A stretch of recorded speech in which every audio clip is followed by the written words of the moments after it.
Hi, I'm not a fan of UI kits, let me tell you that from the start. I think they make you think less, but even worse, they make you a slower designer. On the Android side, I've rarely opened a kit, or what it's properly called, a GUI, Graphical User Interface. From time to time, big companies release these kits for Illustrator, Photoshop, Adobe XD, Sketch in order to help designers out. Well, on iOS, I think the official UI kit is golden. Here it is. If you're on a Windows machine, you'll need a program called 7-zip in order to extract the archive. After that's done, the easiest way to get to the cream is to search for .xd. You don't have to bother though, as I've attached everything to this lecture. So, why have I changed my mind about using templates? Well, in this section, you'll see me time and time again shrug my shoulders regarding our input as designers. You'll find a ton of design elements that don't allow any customization work. Take the action sheet. Theoretically, you could customize its look, but iOS users are so accustomed to it that your changes would probably have a negative effect. Some people call it conditioning, others say it's muscle memory.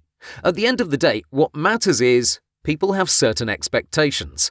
When they use a stepper or a picker, they know exactly what's going to happen. If you get creative, you won't get a positive reaction. Thus, it doesn't make sense for us to create some of these items from scratch. Instead, we'll just pick them up from the official kit.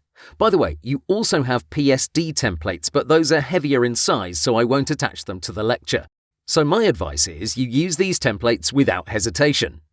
Even if you're not interested in copy-pasting certain items, at least take a look at their size. In Adobe XD, the best way to do that is to Control-click any item. Then have a quick look at the panel on the right, and that will tell you what's what. Please be aware that at 1x, points and pixels are identical, so you don't need to worry about any conversions. This is how you can see that a title from the navigation bar is 17 points. You may use a different typeface, sure, but at least you have a ballpark number, so the chances of messing up go down significantly.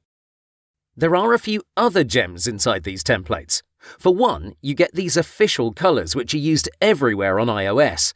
I wouldn't copy-paste them just like that, but there is something to be said about their brightness and saturation. You can learn from them just by taking a look at the color picker. Notice the cursor is always placed somewhere in this region. You won't find it here or here. Finally, designing for the iPhone X may be somewhat difficult. I could tell you that you need to leave 16 points on either side of the screen, but you can just use one of these guides and be done with it. No headaches.